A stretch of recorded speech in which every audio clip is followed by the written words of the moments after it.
एक अस्पताल में घुस करके 5 लोग बिना चेहरा ढके हुए, they come, they kill and they walk away. और ये एक घटना नहीं है, प्रतिदिन घटना हो रही है। इसके लिए कौन रिस्पॉन्सिबल है? यहां फैक्ट फाइंडिंग टीम आएगी कि नहीं, नड्डा साहब आपकी, और आज प्रधानमंत्री जी आ रहे हैं, इस पर बोलेंगे या नहीं? अगर प्रधानमंत्री जी लॉ एंड ऑर्डर की जो अवस्थिति है बिहार में, अगर उस पर चुप्पी साधते हैं तो प्रधानमंत्री जी आपकी नजरों में दोष है, आपके नजरिए में दोष है, और बिहार को लेकर के आप कतई चिंतित नहीं है। तेजस्वी यादव कह रहे हैं कि प्रधानमंत्री आ रहे हैं, उनको इस पे बोलना चाहिए ललन सिंह त्रिपाठी का। क्या पुण्य है? बीजेपी लोग क्या कहेंगे? देखिए, एक इस दृष्टिकोण से आप देखिए कि खान पान, वेशभूषा, वस्त्र आभूषण आदि पर टिप्पणी कर करके देश की हालत क्या कर दी है भाजपा ने। मैं जिस क्षेत्र से आता हूं उस क्षेत्र में कभी इस तरह की परंपराएं नहीं रही, लेकिन देश में आपने एक ऐसा माहौल खड़ा कर दिया। पिछली बार मुझे स्मरण है, नवरात्रा शुरू भी नहीं हुआ था, प्रधानमंत्री जी तक आके बयान दे रहे हैं। मतलब बताइए, देश के प्रधानमंत्री खान पान, वस्त्र, कपड़े से पहचान लेंगे, इस महीने में ये खा रहा है। अब क्या कर पाएंगे? यही होता है जब आप ज्यादा बोलते हैं, बिना सोचे समझे बोलते हैं, तो आपको अपने शब्द निगलने पड़ते हैं कई दफा राजनीतिक मजबूरियों की वजह से।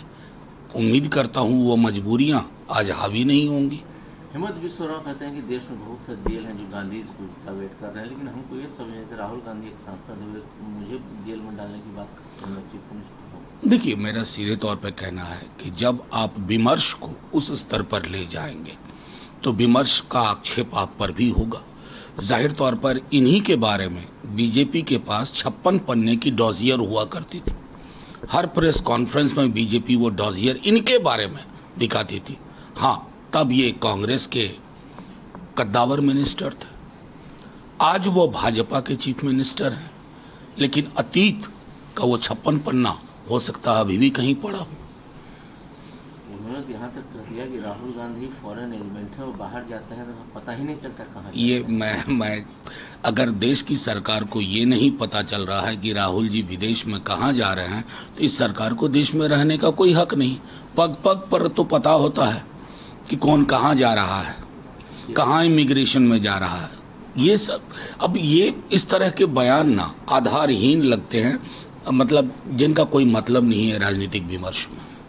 ये चिराग पासवान भी उन्होंने भी सवाल खड़े कर रहे हैं। देखिए, उनके सवाल खड़े करने को मैं बहुत ही एक रिचुअल की तरह देखता हूँ।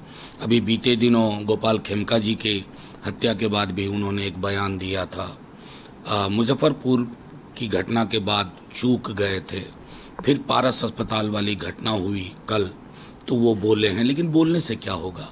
आप ऐसा तो नहीं हमारी तरह विपक्ष में हैं, हमारे हाथ में सिवाय चिंता व्यक्त करने के कुछ नहीं है, जो लगातार हमारा दल करता है। लेकिन आप तो केंद्र में मंत्री हैं और स्वयं को हनुमान की भूमिका में देखते हैं। हनुमान को अपनी शक्ति का इस्तेमाल तो करना चाहिए। प्रधानमंत्री जी से कहें कि मोतिहारी में आज बिहार के लॉ एंड ऑर्डर पे चिंता व्यक्त करें, एक फैक्ट फाइंडिंग टीम यहाँ भी भेजें, ताकि बिहार के लोगों को लगे कि जो नज़र दूसरे राज्यों के लिए है, बिहार सिर्फ एक वोटिंग राज्य नहीं है, बिहार में जिंदा लोग बसते हैं, उनकी जिंदगियां भी महफूज रहनी चाहिए।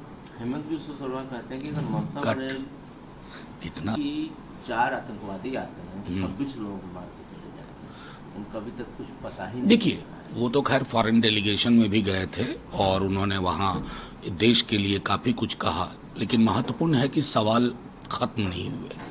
पहलगाम तो छोड़िए, पुलवामा के बारे में आज तक हमें नहीं पता चला। हमसे कहा गया था कि उस पर कमेटी की रिपोर्ट आएगी।